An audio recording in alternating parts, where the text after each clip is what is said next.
오늘은 29일입니다. 5월 29일 금요일입니다. 윤미향이가 한마디 바로 내일부터 국회의원이 되니까 한마디 할 모양입니다. 꼭꼭 숨었다가 나왔습니다. 국회의원 배지 달면은 면책특권 때문에 이제 국회의원 배지 뒤에 숨을 수 있으니까 아마 오늘을 택하고 내일 짠짠짠 할 모양입니다. 여튼 윤미향 참으로 국민들을 조국처럼 많이 괴롭혔습니다. 조국처럼 많이 괴롭혔습니다. 그래서 제 여자의 조국 전여욱 의원이 그렇게 명명을 이미 한 적이 있습니다. 여자 조국 이렇게 여자 조국. 네. 요즘 윤미향이라고 그러면은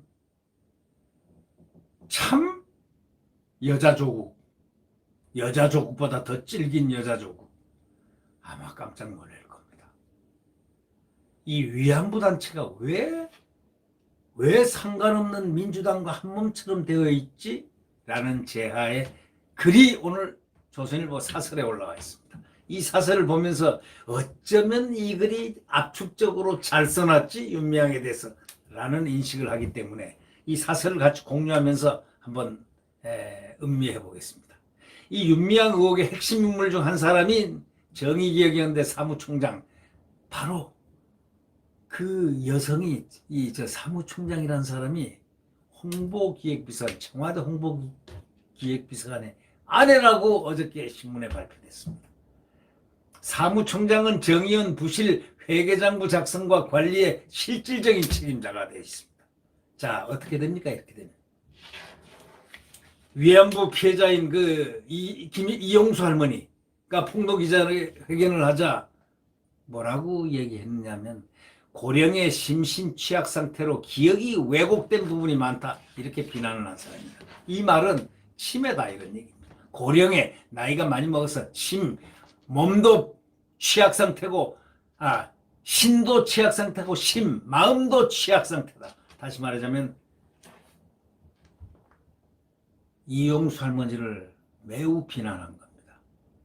머리가, 기억이, 또 나이가 들어서 심신이 취약한 사람, 치매라고 차마 말을 못하고 그와 유사한 언어를 사용해가지고 그것을 인식하게끔 한 아주 잘못된 그런 말을 뱉어낸 사람이 바로 사무총장인데, 이 사무총장이 청와대 비서관의 부인이라는, 홍보비서관의 부인이라는 사실이 어저께 언론에 쫙 깔렸습니다.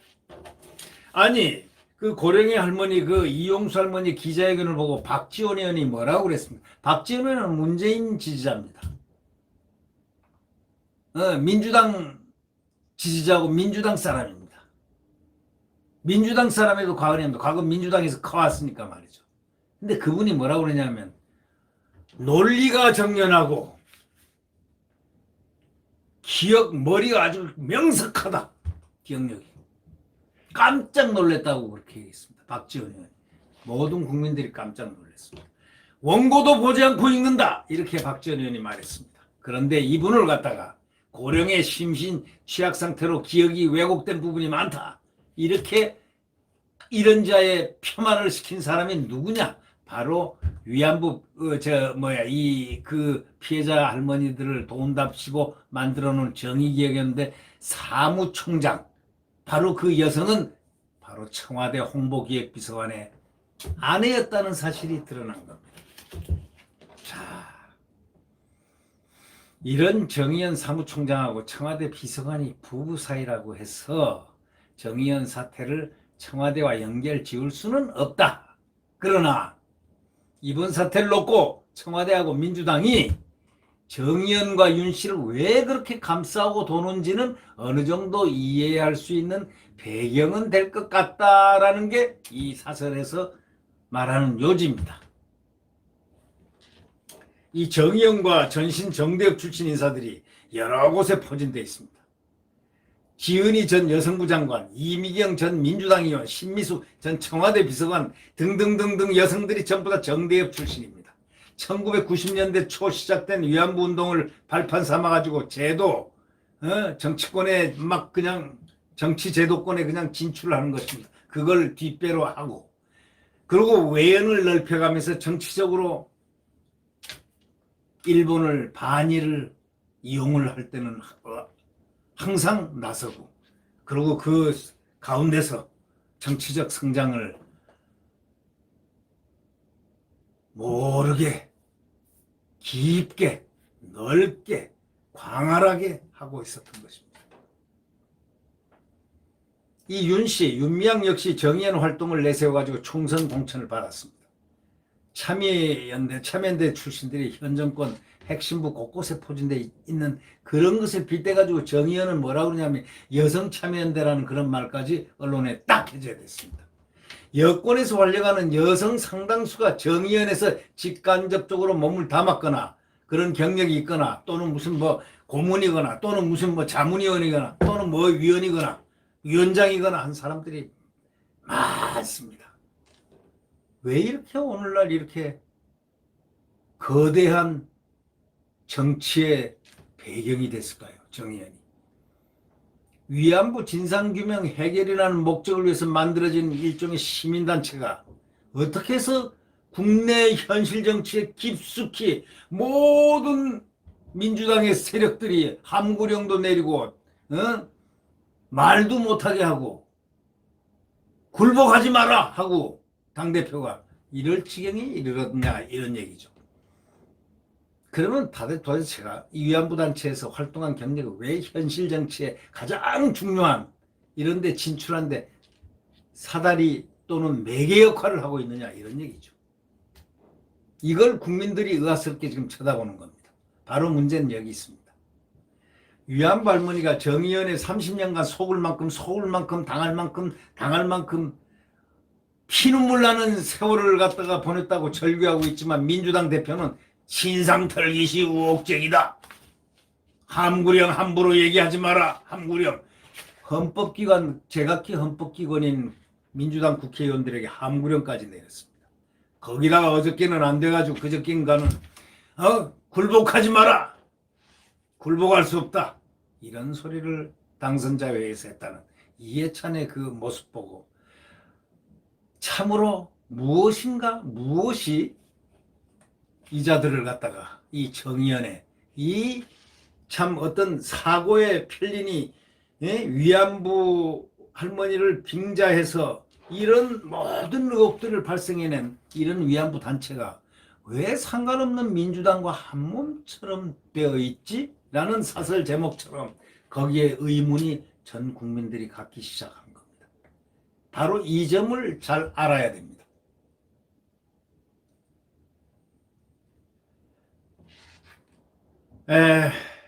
때만 되면 무슨 예를 들면 조국이가 청와대 있을 때는 죽창가 부르고 뭐 이수신배 12척이 뭐 어쩌고 저쩌고 하면서 한참 반일을 내세우고 이럴 때는 반일 죽창가를 부르던 청와대는 청와대를 끌어들이지 말라 했습니다. 또 이번에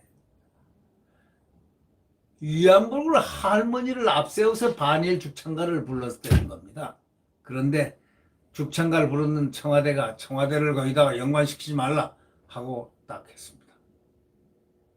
위안부 운동을 빙자해서 사익을 취했다는 의혹이 제기가 되면은 청와대와 민주당은 피해자 할머니들 입장에 서서 의혹을 규명해 주는 것이 당연한데도 불구하고 정반대 입장을 지금 취합니다. 그 입장을 정반대 입장을 취하는 이유가 무엇일까 하고 이 사설자는 의문을 표하고 있는 것입니다.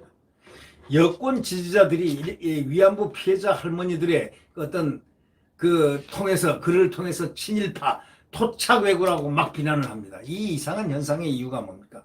할머니들을 이용을 해서 30년간 죽창가를 불러대고 토착 왜군이 친일파니 뭐 하면서 엊그제는 또 대한민국을 갖다가 6.25에서 구한 6.25 영웅 또 창군을 했던 대한민국 국군을 만들어냈던 백선엽 장군을 미군 8군 사령관이라든가 연합군 사령관 또 유엔 사령관이 와더라도 그 다음날 바로 미 주미대사가 오더라도 딱 찾아뵙고 거수경례 딱 하는 바로 그 대상이 누구냐? 6.25 영웅인 바로 이 백선엽 장군인데 이분을 갖다가 여기 보훈처에서 직원이 가가지고 어차피 여기 안장을 해도 이쪽에 안장을 해도 여기 안장을 해도 동작동 여기 안장을 해도 결국은 곧 법안이 통과될 텐데 그거 빼가지고 다시 저기 대전으로 내려갈 터이니 아예 숙제 처음부터 대전으로 가라.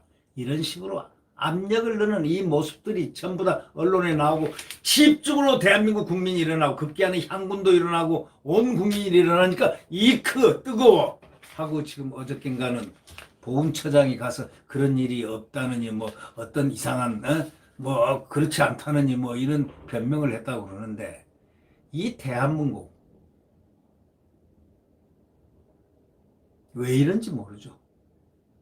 국립묘지를 앞으로 국립묘지가 왜 생겼습니까? 동작동 국립묘지가 6.25로 인해서 많이 이 나라를 위해서 대한민국을 위해서 싸우다가 목숨을 바쳐 국민과 국가를 위해서 싸우다 바친 그런 호국 영령들을 갖다가 그 안에 모시기 위해서 만들어 놓은 그 국립묘지 군인 출신들 또 호국을 하다가 나라를 지키다가 쓰러진 분들 참전용사들 이런 분들을 다 거기에 영령들을 안치를 시켜놓은 그 묘지에다 엉뚱한 지금 장난을 하려고 하는 겁니까? 뭡니까? 정의연이 민주당과 한몸이기 때문에 그럴 이유가 무엇인지 이 언론은 사설자를 통해서 질문하고 있습니다. 처음부터 그렇지는 않았겠는데 이제 정치권엔 위안부 할머니들이 아니라 정의연이 더 중요한 것이 돼버렸다. 진보 학자가 말한 진보 세력이 국가 권력을 중심으로 한 기득권 집단으로 변모가 바로 이런 경우를 얘기하는 겁니다. 이미 진보가 아니다 하고 그랬습니다. 최장집 교수도 그렇고 진보 원로학자인 최장집 교수가 이미 이제는 진보란 말 붙이지도 말하는 거예요. 진보는 이미 기득권 세력이 돼 있고 이 정부 청와대 수석 장관급을 지낸 인사들 가운데 시민단체 출신이 벌써 20명이 넘었다는 겁니다. 청와대 비서관급 10%, 10% 이상이 시민단체 경력자 통계.